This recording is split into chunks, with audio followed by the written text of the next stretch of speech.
Alright, so here we go, some more.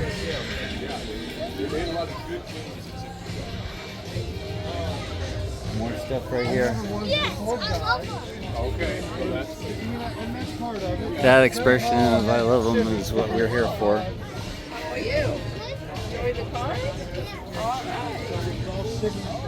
No Whataburger, if they haven't already figured out, everybody loves their numbers, especially if you can get the right number for your car.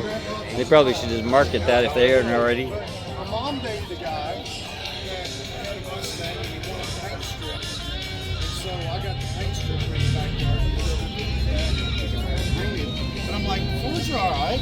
And I learned how to hot box. I was 13. But as you get older, it's like there's some buddies on Forest Lane. You gotta have a big Dallas that had some Mustangs. These are pretty cool. And so I kind of fell in love with this year here.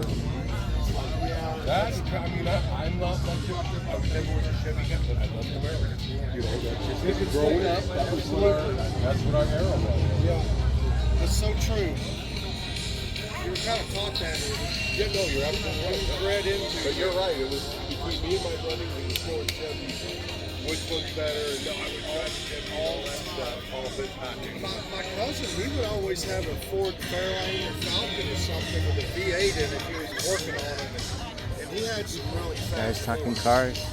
We got the car. Motorcycles. Look at this paint job. And then I found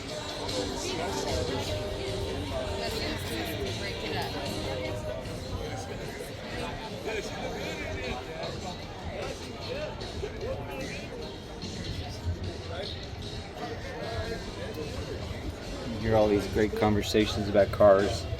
People telling about their experiences growing up. What they liked about different cars. How they got introduced to them. Everybody's got a story of how they got into cars.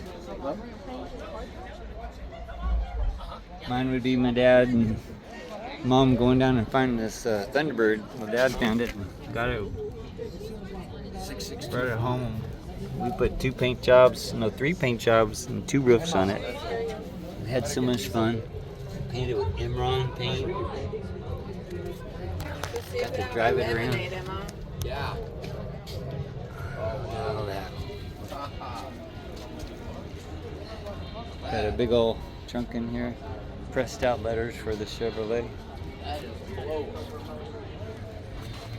That basically replaced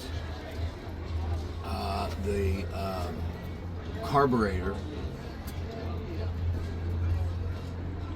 So it's got a turbocharger, so here's your 2 air filters. Six in there. So what would it do? It would force more air in, yeah, so you get a richer mix? Yeah. Wow, Is that how they came? Oh, that's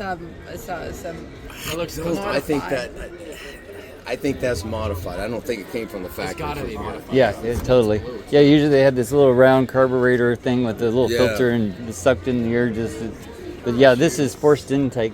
This is what, about a 57? Yeah, 57. This isn't even the original radiator. This is super enhanced. One for the transmission and one for the engine. Woo!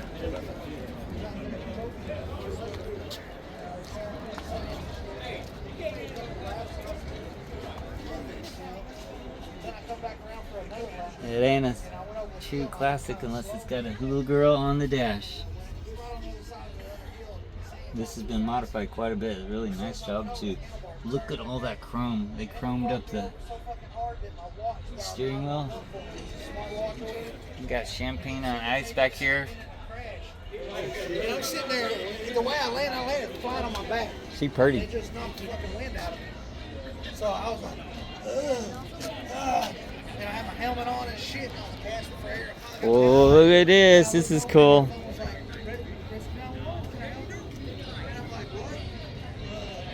So it's literally scary fast. No, not at all. No? No, it's a bone stock 5.3 OS. Cool.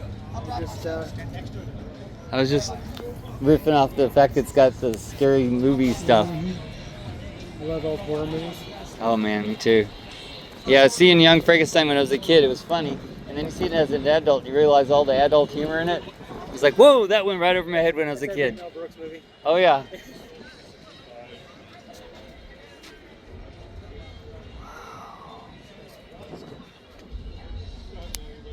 I like your Frankenstein shifter. It's alive. Thanks.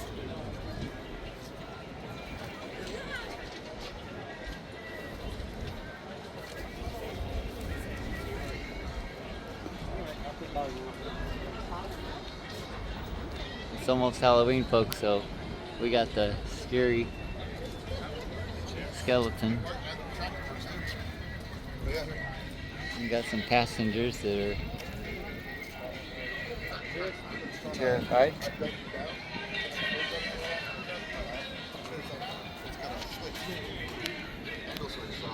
I'll push it back up before I close this.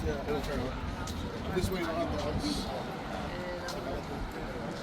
Look, it's your age. I'm gonna put it in. High tire.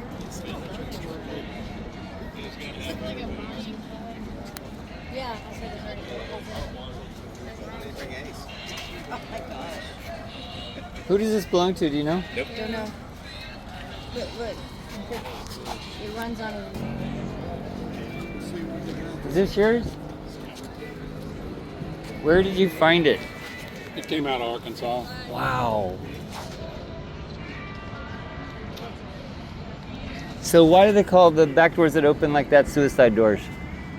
My dad always told me that, but he didn't know why. I'm not sure, but I know if you open it while you're going down the road, it's going to jerk you out. Okay. Catches the wind and then it just pull it on bearing. So what status was it when you found it? Because you've obviously done a lot of fun modifications. Did it Not run? a whole lot. I've done a little here and there in the interior and just it was running when I bought it. So, but I've modified a whole bunch of stuff, trying to make it mine. You know. Yeah. So what's the story in the wheels, sir? Because that white, I touched the other side and it feels like that the white is separate from the black. It is. They're fake white walls. Oh, okay. You can buy them. You can buy them like that. Huh. And what is this big crease here in the fender, the halfway between the fender and the body? Don't know.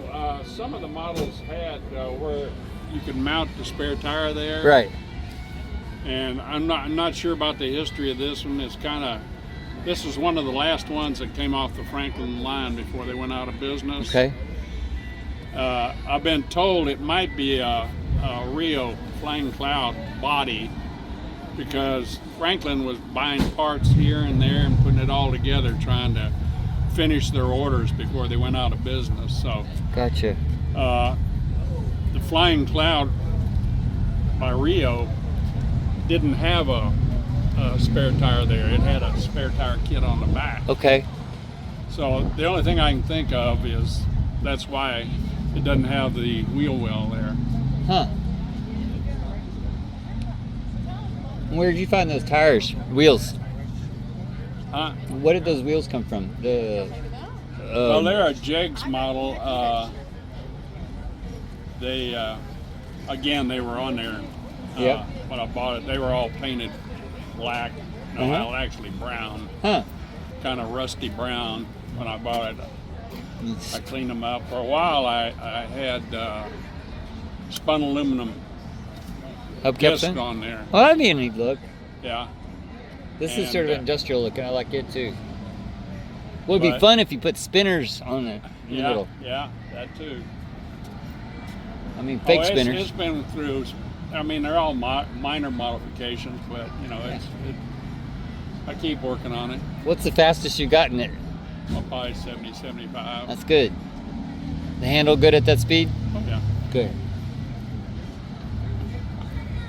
Well, thank you very much. You bet. Well, watch your head. Hope you win something. Thanks. Is it seriously for sale? Oh, yeah. So it's a 1930? It's titled as a 30. It's actually a 34. Okay. How'd that happen? Well, that's the history of Franklin. They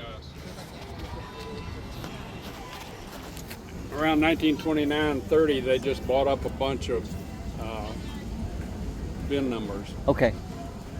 and they were selling this airman for a long time, Oh, cool. and long towards the end, the last couple of years, they were just building the Olympic. That's this version, Okay. which is slightly smaller than the airman. And so they were using up the VIN numbers a little at a time, but they had got the whole grouping in 1930. Oh, now I understand. They were anticipating a lot more sales than what they actually Yeah. had. But the other thing is, over in Arkansas, they were real tricky about their numbers. Yeah. And even though the engine that came out of it was a 34, Uh-huh. they would not accept the 34 on the title. They had to use the numbering system that they used. Okay. So they said it had to be a 30. But Got it. Well, thank you very much. My name's Robert. Russell. Yeah, you See too. ya. All right. I'm going to take some more pictures. And the trunk is cool. Yeah. The little kid and his father, he was saying that's why they call it trunk a trunk. That's right. I've seen very many parents with their little kids saying that's why the trunk is a trunk. Cool. And today's the first day I knew that. Yeah.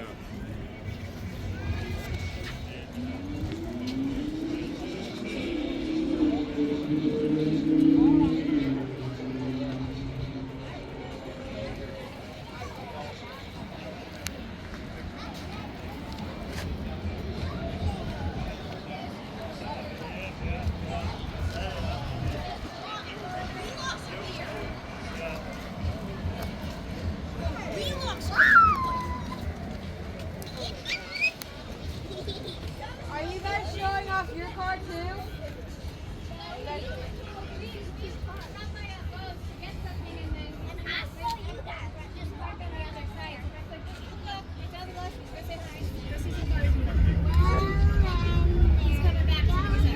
Okay, when you see that car, he actually built that by himself. Yeah. One of the first beat downs. That's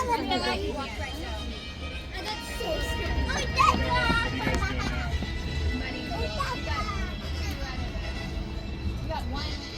Okay, this is cool. I like this.